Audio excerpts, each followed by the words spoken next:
Okay. Good evening. I'm Renee Powell with Oklahoma Family Network, and welcome to Toolbox Tuesday.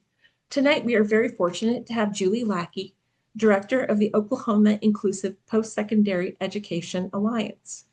Julie is an Oklahoma disability advocate and nonprofit leader focused on expanding inclusive college opportunities for students with intellectual and developmental disabilities. She serves as the director of the OK IPSE Alliance, where she leads statewide efforts to educate, advocate, and build inclusive higher education pathways for students with disabilities. She's also the founder of Lead, Learn, Live, an Oklahoma nonprofit, as she launched to help create the state's first inclusive post-secondary education programs. Through her leadership, Lead, Learn, Live helped establish the Riverhawks Scholar Program at Northeastern State University and Opportunity Orange at Oklahoma State University, expanding access to college, employment, and independent living opportunities for students with intellectual and developmental disabilities across Oklahoma. A longtime advocate, she has worked closely with schools, state agencies, and lawmakers to improve outcomes for students with disabilities and has helped shape statewide policy supporting inclusive higher education in Oklahoma. She also serves as the National Technical Assistance Team for Think College and is recognized for her leadership in advancing inclusive post-secondary education. So thank you so much for being here, Julie. I am going to mute myself and I'm going to hand it over to you. And Julie, would you prefer folks ask questions throughout or if they have questions to the end? And I can monitor the chat. I'm good either way. I'm Okay, very okay. fluid, So, so whatever so works. okay, Sometimes folks have a question right away, and okay. I don't want to lose that. Yeah, But yeah, if you would monitor the chat, that's yes. great because I just Definitely, yeah. definitely. All right. Well, thank you so much for being here, Julie. We're so excited to learn and take it away. Of course. Gosh, thank you guys for being here. I always love to talk about my favorite subject, and so when I get that opportunity, I'm very happy to do so. So. Um, thank you, Renee, for that introduction. Thank you for having us be able to talk about this very important subject. And so, all right. So, the OK IPSE Alliance is a partnership with Oklahoma Rehabilitation Services, Student Success as the major partners, and then Oklahoma Education as well, the State Department of Ed. And so, we all work together to really get the message across. Renee, you have your hand out? Did you have a Yeah, I question? just wanted to let you know that you were at the last slide on your presentation, and I didn't know if you were going to be, if you were going to recite it, or I'm sorry if I interrupted your intro. Oh, no, you're fine. So that's you have the contact slide up? It says college question mark, IDD question mark. That Yes. Oh, that's is my that your? first slide. Oh, I'm That's so sorry. I'm so sorry. okay. All right. So we are a partnership that works together throughout the state to be sure that folks know college is possible for students with intellectual and developmental disabilities. So that's the main message. If you take anything away from today, I'm going to say it again because, it's really something that is very close to my heart. College is possible for students with intellectual or developmental disabilities. And so, what I do as the Alliance lead is I educate, advocate, assist, and collaborate, just what it says. So, throughout the state, we make sure everyone understands what IPSE is. We advocate for both the programs and the students. We provide assistance in the form of braiding together support that we'll talk about in a little bit, and we collaborate across all of the systems and all of the organizations in Oklahoma to really help folks understand, get the word out, messaging to be correct, and all that good stuff. I am a parent. I have a now young adult that has a mild intellectual and developmental disability. And so he was the reason that we started this effort. So we are bringing together all these folks, the students and families, employers, advocacy groups, state agencies, all the folks that you see on that slide to come together and support these students that want to go to college. And so why is this important? Well, so again, I'm a parent. And so when our son was about in eighth grade, we had the transition meeting, right? And we had his IEP team in the room, and the question was, so what's the plan after high school? And I said, well, he's going to go to college. And what I had at that meeting was very pleasant smiles.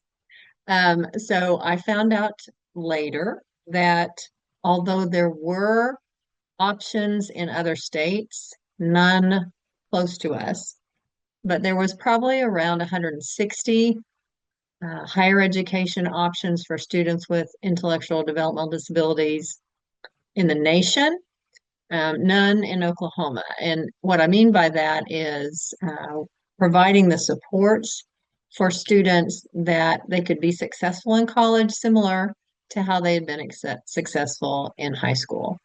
And so, for instance, our son had been very successful in K through 12, but he had supports and he had some modified course content and he had things in place that helped him be successful. Well, those things are not what is available after high school in a college setting, because what is available in a college setting is supports that follow the Americans with Disabilities Act. And so that is an access-driven support. It is not a support system based on students with IDD. And so very, very different things. And we knew that we wanted that option for our son. Why would we want to send him out of state for a great deal of money when he should be able to go to school in his home state? And so we started on a research project, basically, that really figured out what was best practiced in the nation. We traveled to different programs and talked to folks that were experts in the field and found out that, what makes a quality program. Came back and started a nonprofit. And we're very, very blessed to have been able to raise the funding to begin with partnering with NSU at Tahlequah, the Riverhawk Scholar Program, which started in 2018. And then have an amazing board, but I have a bigger God, frankly. And again, all this is a prayer effort. We're able to raise the funding and partner then with OSU to start Opportunity Orange Scholars in 2022. And so, through that body of work, really have seen lives changed and amazing options in this state. And so, why is this important and why did we do all of this work? Because I'm a parent, and so I can't possibly myself or ask other parents to be paying for a college education if it wasn't worth it. Okay. There are wonderful options for students with intellectual or developmental disabilities that are not college, and that's fine. But for students that want to go to college, college is expensive, right? Whether you have a disability or not.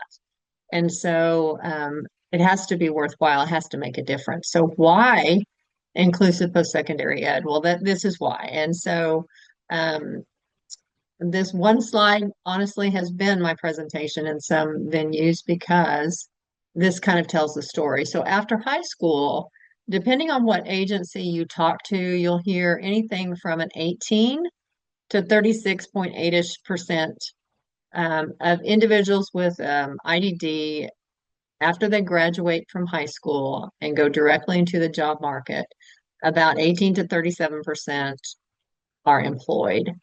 And that is a small lowercase e. So that employment number is just a conglomeration of every possible employment number that come through the disability statistics annual report. And that number is could be a sheltered workshop. It could be 30 hours a week. It could be 40 hours a week. It's everything all together. Okay. And so that's a very, very low number.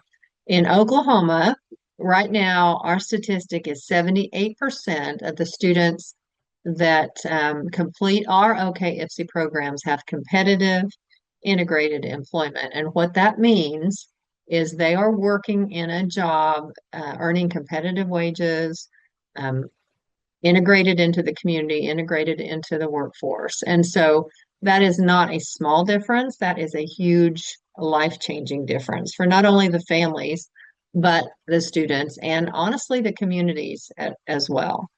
And I always like this statistic as well because so many of students with any disability, but particularly with IDD, are very isolated. When they graduate high school and go home, they stay home and they don't have a job that gets them out in the community. They don't interact with others, and that leads to mental health issues. And so I love it that I think college gathers this information that students reporting they're happy or very happy with their social life. So they are integrated in community and they feel included, which is a really big deal. And so, in addition to statistics, which I'm kind of a statistic girl, I like that, but the things that cannot be quantified, okay, are so, so important. So these students are learning advocacy. Every one of these programs focuses on how to be a self-advocate. Oh, Renee, yes. So, in the chat, Cassie asked, what intellectual disabilities are considered in that 78%? So an intellectual disability is defined as an IQ of 70 or below. Okay. And so that's the definition. Yeah. So And it's so, based, oh, go ahead. oh, it's based on IQ. Yes. Mm-hmm. Okay. Not disability specific.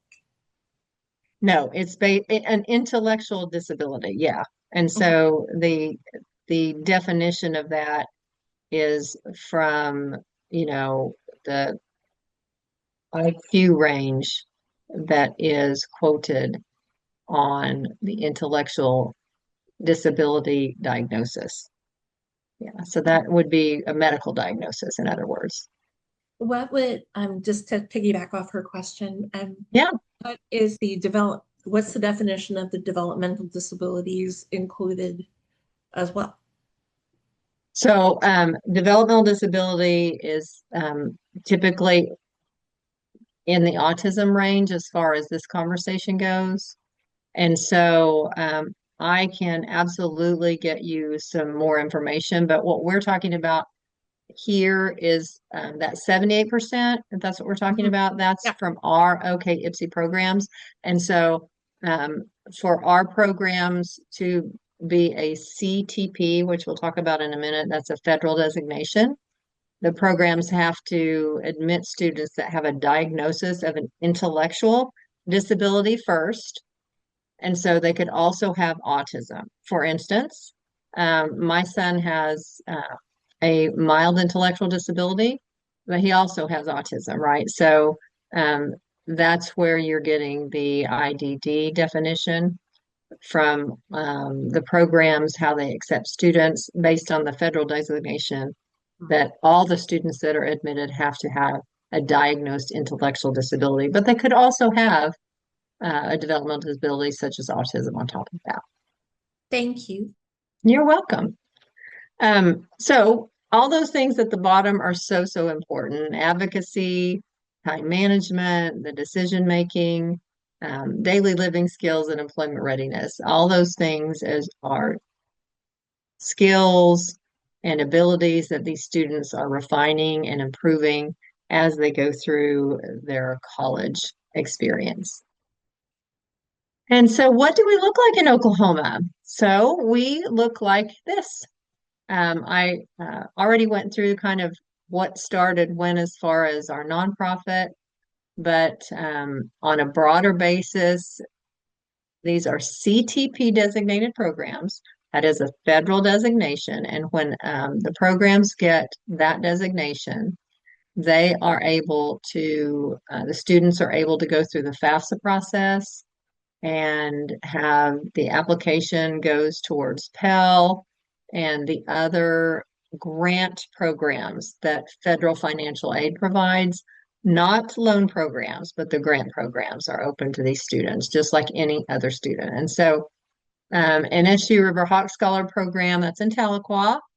That is a 4-year program. It is a certificate program, but just this year, they have started something very unique to these programs, and there is a degree pathway available. And that is incredibly rare because typically the programs are either certificate or they're a degree. And so that is very unique and brand new, and we're very excited about that because I get a lot of questions on that. Students and parents come through like a transition event, right? OU started Sooner Works in 2019. That is on the Norman campus. It's a 4-year also, 4-year inclusive certificate program. And OSU has Opportunity Orange Scholars, which is on the Stillwater campus. It is a 2-year inclusive certificate program. And so we're very excited because Oklahoma City Community College in Oklahoma City is starting what is called the T3 program, which is a non-residential, brand new IPSE program.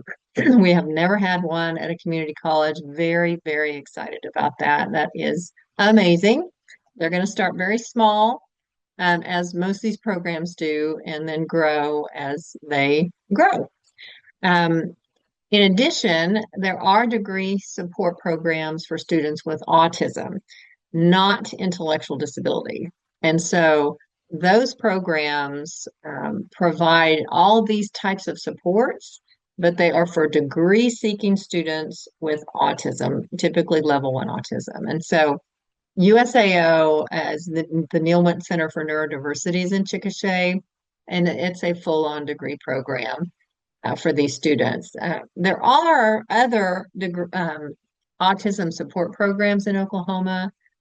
OU has what's called Spark 360. TU has, I believe it's called Pathfinders. So there are other autism support programs. The reason that USAO is on this slide is because they provide the same level of support as the CTP designated programs, which is very, very unusual. And those supports are in these 4 areas: independence, social, academics, and employment. So we're going to talk a little bit more about those supports in just a little bit. So again, to be clear, the CTP programs are certificate programs that are given out by each program itself. Each university approves it, sanctions it, but it is not a degree, okay? Because these students are having modified course content to help them go through and do as much academic work as they can do. Typically, that is not the full academic load. And we'll talk a little bit more about that here in just a second. So let's talk about these pillars, because this is what makes an IPSE program an IPSE program, okay? So independent living, that is huge, right? Students are students. They are living in the dorms. They are learning how to get along with people. I always like to say how to not get along well, because that's just as important, if not more so. They're learning time management. They're learning about transportation. They're learning how to get up. They're learning they cannot have a giant pile of laundry and that's dirty on the floor and live that way, because it doesn't really work very well with roommates and such. So they are just learning how to do life away from mom and dad's house, right? This is an adult learning model. It is not a K through 12 model, and it's very, very different. The expectations are different. And so I will speak from personal experience. I thought that my son was very independent. You know, I'd really always been an advocate and all that. But it was just quite interesting how a student is once they move out and once they are really making decisions and doing all these things on their own. You might find out as a parent you've prompted them more than you thought you did. So it's really quite amazing how these students are learning these things. All of the programs do the supports in a little bit different way because obviously they are all unique programs. They have their own campus culture, they are different sizes, they run things differently, but they are all fantastic programs. And so I'm using Riverhawks as an example and because different words, different phrases may mean it one thing or another at each individual program, but they all provide very, very similar supports. And so Riverhawks has trained what they call RAs on the floor and of the dorm in the freshman year. And so they do not have people living with them like a paraprofessional situation. These are students and they are just trained to understand the students in the program, how to help them, maybe what their challenges are. So they have that awareness and they're able to help with some direct support. Like, for instance, when I went to college, you know, you were just told on a floor meeting, oh, yeah, the laundry is in the basement or the laundry's on the 10th floor or whatever of your dorm. And that was it. You had to figure it out. Well, so these students might need to be shown that maybe once, maybe twice, maybe a dozen times. It doesn't matter because that's part of them learning. And each student has what's called a person-centered plan that carries them through all the time that they're in the program. And so it's kind of a living plan. It helps them set goals, meet goals. As they change their goals, they change. And so all of these skills are part of their person-centered plan to help them be as the best that they can be. And so social skills, a student with intellectual developmental disabilities has challenges in social skills. And so there are social mentors that just are a friend, okay? They are not a paraprofessional, they are not a faculty member, they're a friend. They're a peer, right? And so they hang out, they eat, they go to events together.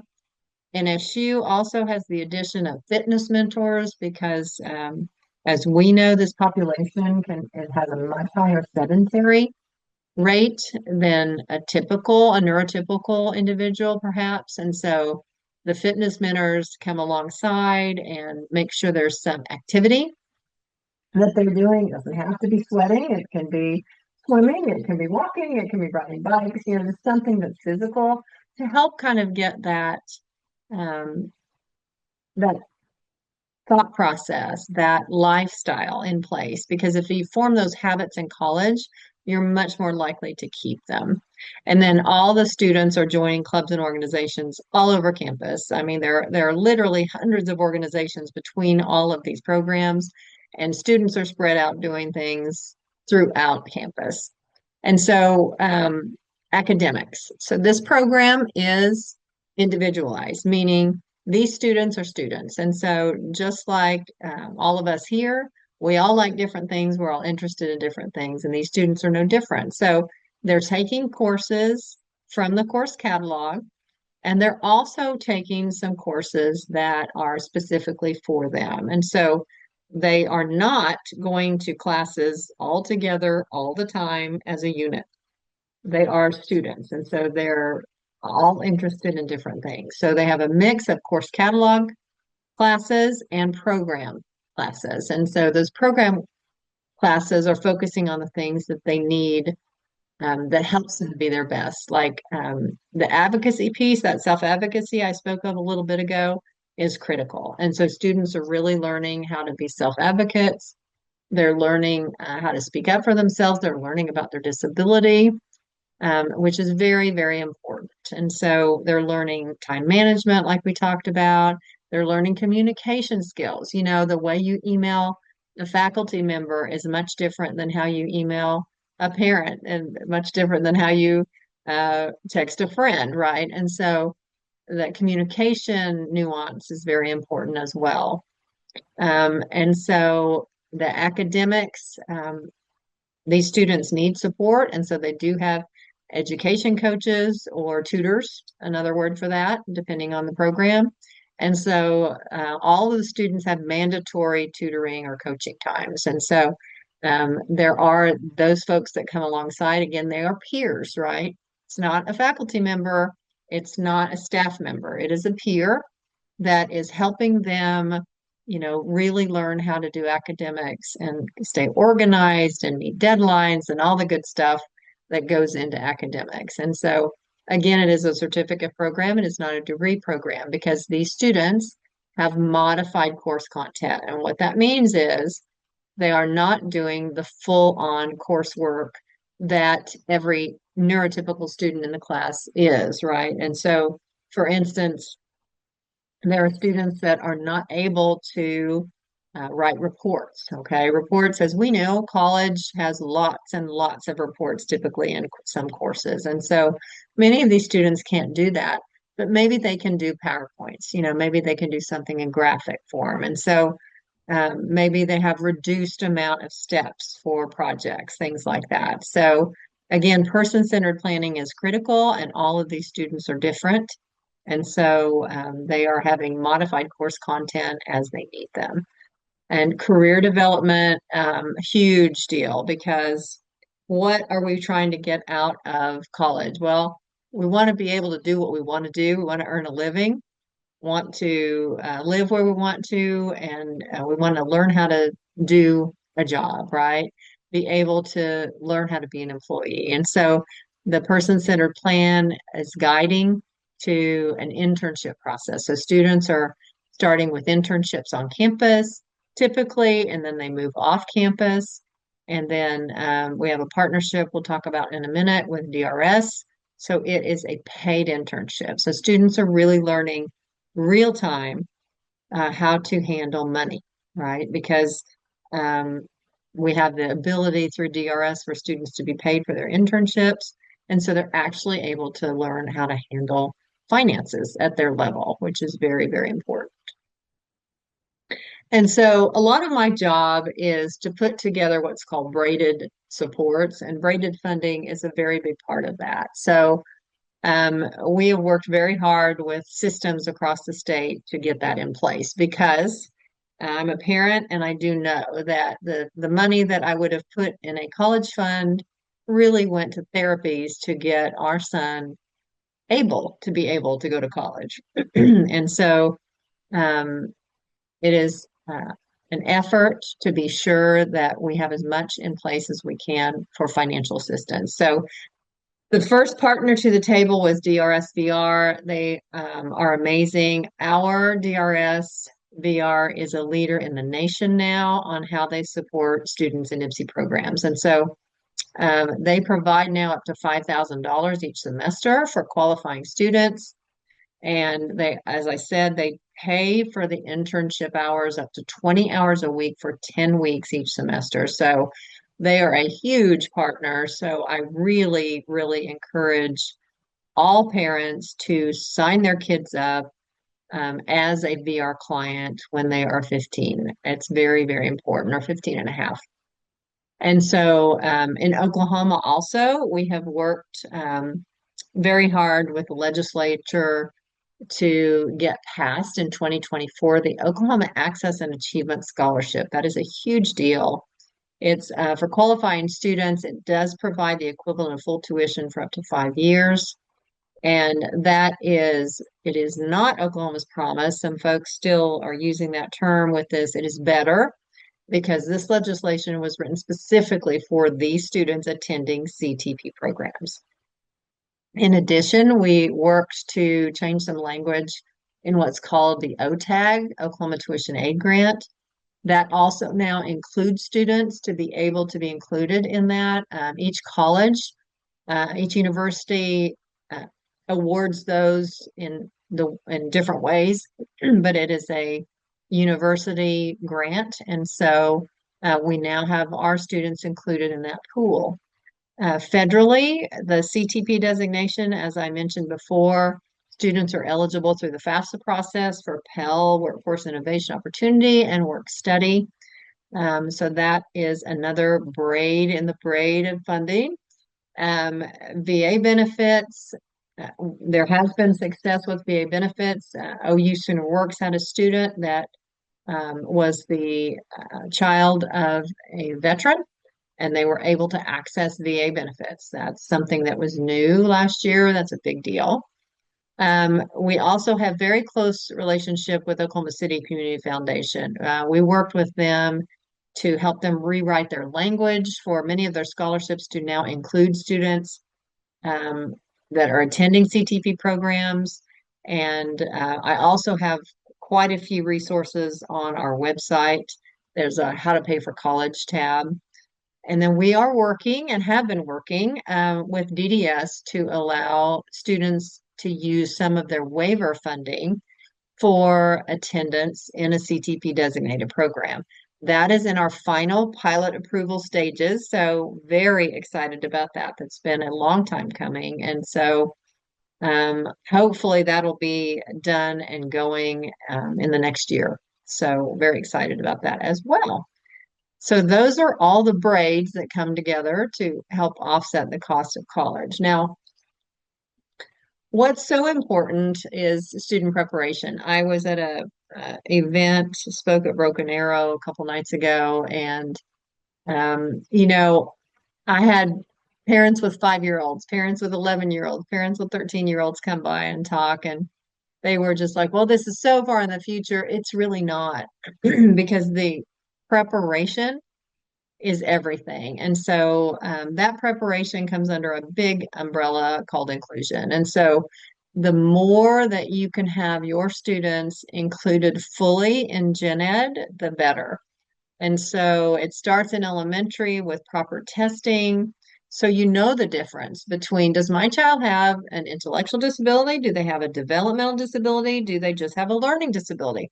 All of these different terminologies are something that parents need to understand. And so proper testing is very important to be able to get the supports the students need, set up those IEP goals to help them with all the skills as they grow and change to be more prepared for their next steps. And if you keep these things in mind, it doesn't matter if the student doesn't end up going to college. It will help them with any step after high school. Doesn't have to be college, but if these things are sort of front of mind with a parent, they will help them be much more prepared for life after K through 12. And so that elementary, the testing supports and IEP goals just works right into middle school. You keep those same kind of foundational items, and then you change them. They grow, they should change, they should not stay the same. And so, you need to really work with the IEP teams to help those students be growing and changing and getting stronger each year. And in middle school, you start to have the conversation. You bring up college, you maybe visit college campus, you check it out so that student can start to understand what college is. High school, then things get more real, right? Those supports really need to be very strongly geared towards as independent as possible. The IEP goals need to be very clear that you're thinking of going to college. And so helping that student to be as independent as possible is very important. And exploring post-secondary. So we do have many, many options. And so exploring what those options are and what fit it might be for your student is very important. So like I said, after talking about college, you actually visit college campuses. Our son, for instance, is a very concrete thinker. College was just a word until he actually went to a college campus, right? So that's very important just to explore post-secondary. And all of these programs have what they call either a prospective student day, an open house, a lunch and learn. They all call them something different. They're all on either our Facebook or their Facebook. When they happen in the fall, they all start again. And they are free events. You do have to register, but it is a golden opportunity to hear from the program staff, to hear about the programs, to really get a feel and a sense of what these programs are and how they run and who the people are that run them. And the best part is there's always a student panel at any of these events. And so your student can really see, okay, they look like me or they seem like me. I think I can do this, because the student panel is always the best part because they are unfiltered. They are not prepped and they are just answering questions and talking through what life is like from their end of going to college, which is the best part. And so I get a lot of questions on every single event. I get this question. Well, I was told that if my child has an alternate diploma, they will not be able to attend one of these programs. That is absolutely false. All of the programs just require that there is documentation that the student has finished high school. And so, whether it's home, private, or public school, just as long as they have proof that they have finished high school is what the programs ask for. And every one of the applications is different. So I don't make any, detailed statements about what any of the applications are. They are all downloadable online. But I highly suggest getting familiar with the applications because they're all a little bit different. And you do have to have documentation and some things ready to go for the applications. I love this slide. I have her permission to use it. This is a young lady that met with her mom when she was in 8th grade. And I said, so what is the plan after high school? And she goes, well, I'm thinking college. I said, what's she doing now? And she said, well, she is in her special education classroom. She loves the teacher. The teacher loves her. She is the helper for everyone else, and she loves that role. She's a born helper. And I said, what's the plan next year? And she goes, well, we hope we'll get the same teacher because she's so happy there. And I said, if let's just do a for instance here. If you were to see if work through the IEP team and see if you could add one general education class per year starting next year, she could be in all gen ed classes by the time she graduates and much, much better prepared for college. Now, if it doesn't work out and if she can't do that, then okay. I mean, there's no harm here. But if you try it and it works, she could be in all gen ed by the time she graduates and be much more prepared for college. And so that's exactly what happened. Her mom then started to do that. That's exactly what happened.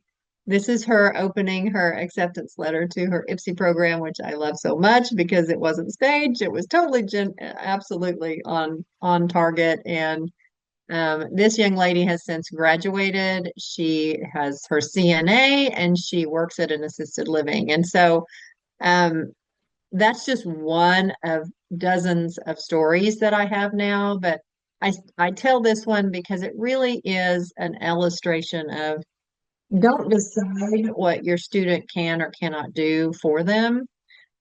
Always think higher and try for that higher expectation because you really don't know what is possible. And this is just sort of a list of things that are good to keep in mind for preparation. All the students are unique. All the programs are unique, and they all have an application process that is very personal. You have an applications, you turn in information. Some programs have you do a video, some do not, but they all have an interview process. And the number one thing is the very first thing on that list is that student has to want to go. It isn't a thing that mom and dad want them to go. It has to be that student wants to go. They have to be interested in something, learning about something. They have to like school. I have folks that come by at all the events and talk about how much they want their student to do this. And then I'll say, well, how do they feel about school? Oh, they hate it. They hate it. They hate school. Well, that's probably not going to work out very well for college. And so, that student has to actually enjoy learning, right? Because college is college. It is not a give me. It is not all students get an A and pass. You can fail. There is homework, there are tests, there are expectations. And so that student has to have the desire and the I want to go. And so this is another amazing young man. He has gone to the legislature with me for the last 4 years. He has graduated from OU, obviously. He's now a middle school para professional and an assistant football coach. He's actually added another couple sports to that little list there. He's living independently in his apartment. He's driving all these things his mom did not know was ever be possible for him. And again, this is one of dozens of stories I can tell. But my main message here is don't decide what is possible with your student. Have the thought that it is possible. And if you prepare for inclusion as they go through K through 12, they will be much better prepared for whatever is next, even if it's not college. The reason we do what we do is these graduates' faces and the amazing opportunity that awaits them after IPSE. And so my contact information is there. We have a website that has a lot of printable information. Think Higher, Think College is an amazing resource. It has an interactive map that families can go to, and they can do a search for the United States. It shows all of inclusive post-secondary options that have been given to them, which is over 330 some odd or more now. I know Renee said that I was on the TA team. I was in the past. They don't do it that way anymore, but they do have technical assistance folks. And I know them very well, have been involved with them for years. They're an amazing organization. They're kind of the oversight for the federal grant programs. And so amazing resource that I always want to put out there. We also have an alliance that I'm a co-chair for Texas and Oklahoma because we share a lot of students, right? Texas, Oklahoma students go back and forth. And so the Red River Higher Education Alliance is a newer alliance that brings together Texas and Oklahoma. We've had a summit twice now in Oklahoma. We go from Oklahoma to Texas. We're in Texas this year, so we'll be in Oklahoma next year. And that is a wonderful opportunity to learn about the programs. We typically have all of the programs there, which would be 8 from Texas and Oklahoma together. And you can learn everything you ever wanted to know about IPSE. So look for that next year. And I just thank you so much for your time. Do you guys have any questions?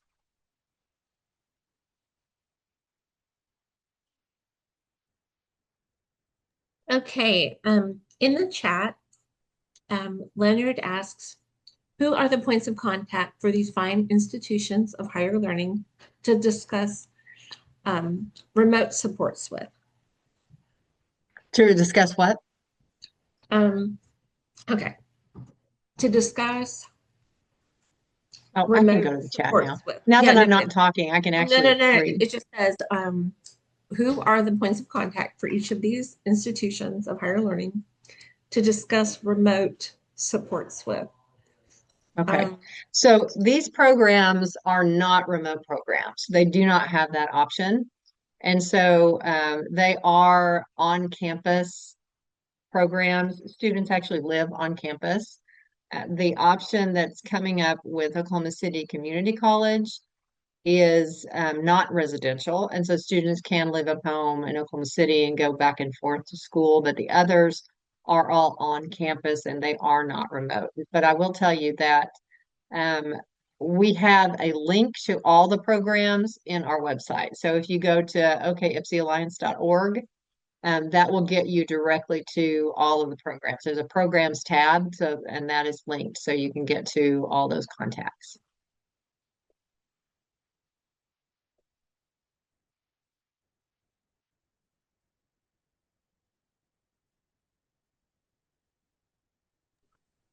what would, so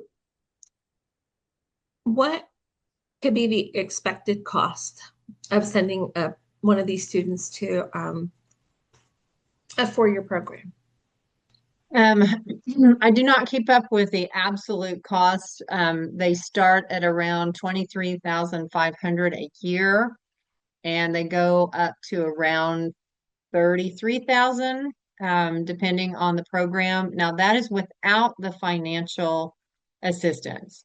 Now, I've talked to the directors about, okay, so if a student qualified for all of these things that I just talked through on the braided funding list, um, that pays for the majority of the program cost. And if and when we get the DDS waiver and a student is on the waiver and can use that funding, I did have one director tell me that it is possible that the program is paid for. So it just depends on what supports you have in place financially and how you qualify. But there's the kind of gross cost, but then if you add in all the financial assistance, that cost comes way, way down. Hmm. Does that cover living, room and board? That, Yes, it can cover room and board as well. For instance, if you look at Oklahoma Access and Achievement, you saw the verbiage that it covers the equivalent of the cost of tuition. So in other words, that's how the dollar amount is determined, but that dollar amount can be applied to anything on that bursar bill. So, all the details, of course, are with the program itself, but yes, room and board has absolutely been covered when you're putting all these braids together. Everyone's individual and, every qualification is different through the FAFSA and through the DRS worksheet that they do for financial, but um, we've seen some amazing um, supports in place to help these students pay for college. It's amazing because it was nothing when we started, right? We had no funding assistance in 2018 when we started the programs. Now we have that entire list I showed you, and each one of these braids come together that offset the cost in incredible ways. So it's a blessing.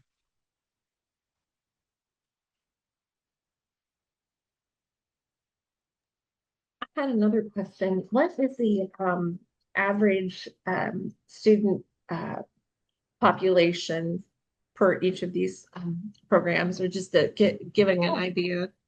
Yeah, that's a good question. So NSU is the smallest, they're a regional university, and so they have and look for about 7 to 8 students each cohort.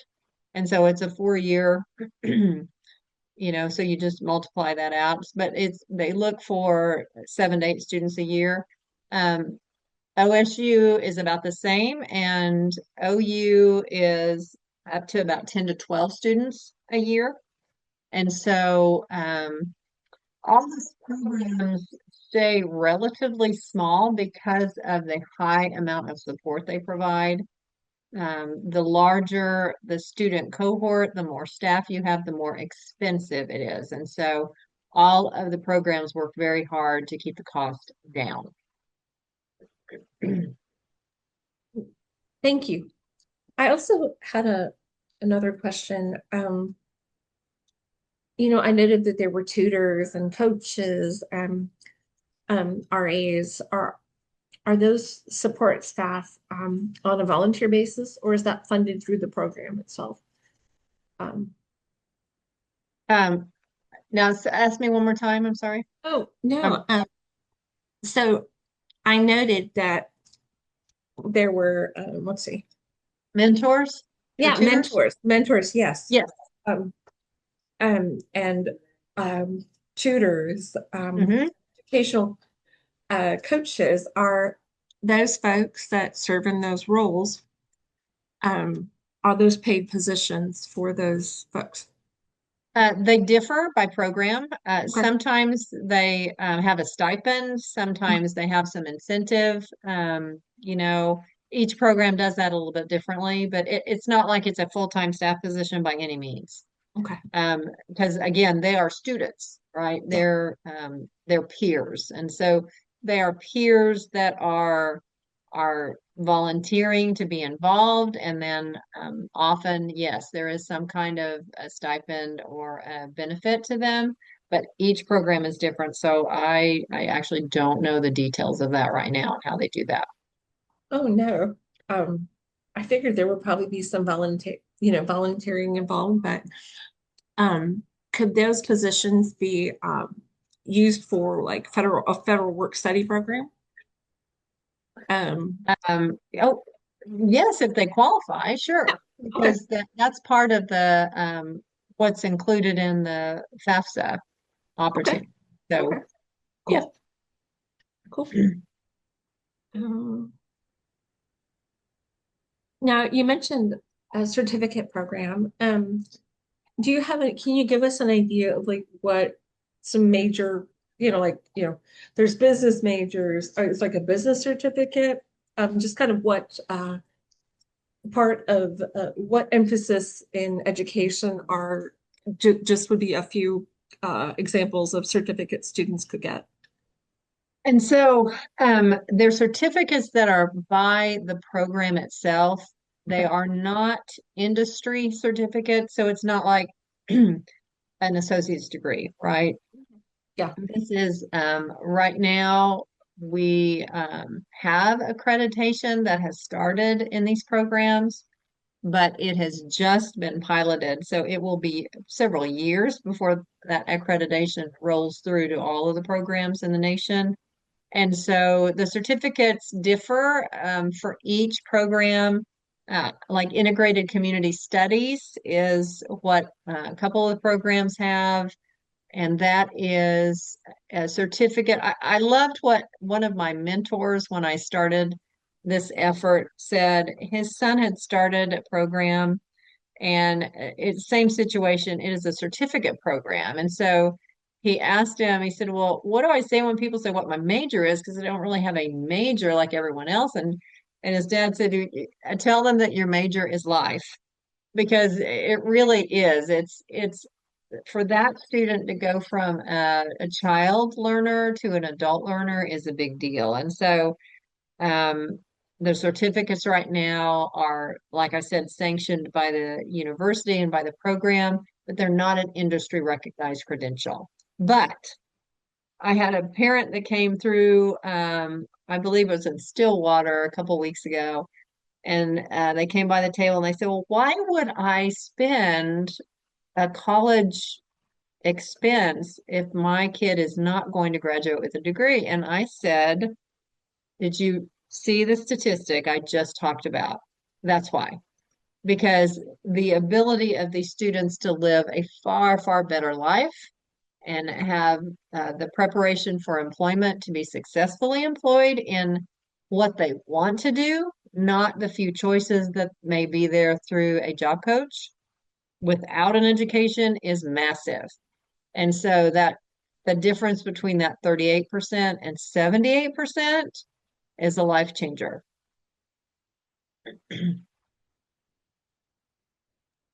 There is a question in the chat. Cassie asks, once they complete the program, what consideration do students get for jobs? Typically, when you have a degree in a specific field, they are considered first or highly considered based on that credential. Is that the case with the certificate that they might receive as well? Um, yes, obviously, for a student with intellectual or developmental disability to show that they completed higher education, we are absolutely seeing that they have a higher consideration than a peer that does not have that. Obviously, because we wouldn't have that statistic if we didn't have that. So, yes, students are absolutely looked upon favorably when they can show that they have completed an IPSE program. What subjects might they be able to get? And maybe are they all the integrated community studies? Or can you have like an emphasis in math or an emphasis in, I don't know, teaching or Yes, you can have emphasis in anything that they're interested in. So, students involved in music theory, students are involved in education, they're involved in audio sound design, they're involved in IT, so they're taking those courses to help prepare them for that career that they want. But what they graduate with is still the master certificate from the program that the university has approved. It is not a business, it doesn't have the subcategories because that's not how these programs are. They are not degree seeking programs. no, that makes sense.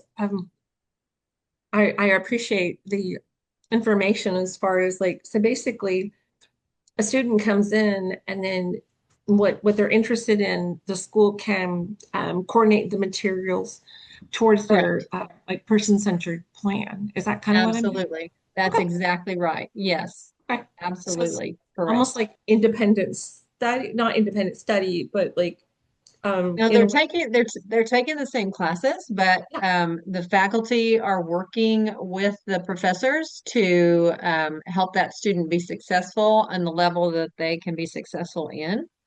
I use the example of students that, papers are like the favorite thing of college. Well, many of these students cannot write papers.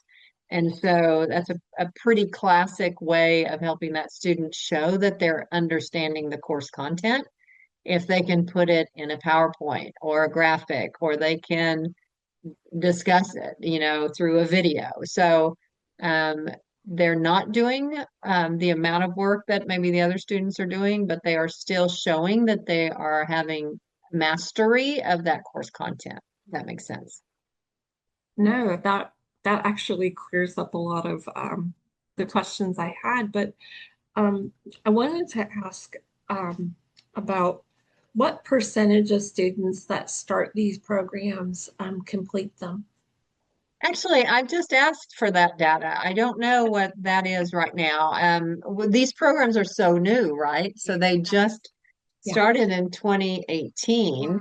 And so now they've been around a lot enough that they're starting to gather that data and some other data.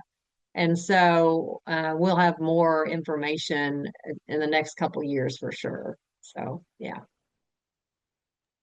No, I really appreciate that. Um, I will say that, this is a college program, and so it's really no different than any college experience. There are students that start and they just find out it's not for them, just like I have friends that started and decided college wasn't for them. So, yes, there's absolutely students that start and then are like, well, that's not quite for me. I will say that's a minority, but it's pretty typical from any student that starts any college program, from what I understand, especially on the national statistics that they've captured. pretty typical. Okay, so from what you said, Mm. they're students just like anybody else, obviously. So the Absolutely. retention rate mirrors the retention rate at the national level mirrors what is Um, seen in yeah, a from what I typical understand, population. Okay, but I'll be excited to makes get sense that though. information. Yeah. Where will the institutions give you that info or Yes. oh, okay, cool. So, I'm yeah, also because it just I contact them to get the data on employment and such. So we're gonna try to get more data now that the programs have been out there a while. how exciting. I can't wait to see those numbers because I saw you at joining forces in Tulsa and Yep. that 78% stuck with me Yeah. I've been saying that and it's just that's a huge I mean uh, Yeah. It and the is. social aspect I mean gosh that's nearly 80% that just speaks volumes that It really does. Yeah. um but I didn't know. Does anybody have any other questions? Let me look at the chat again.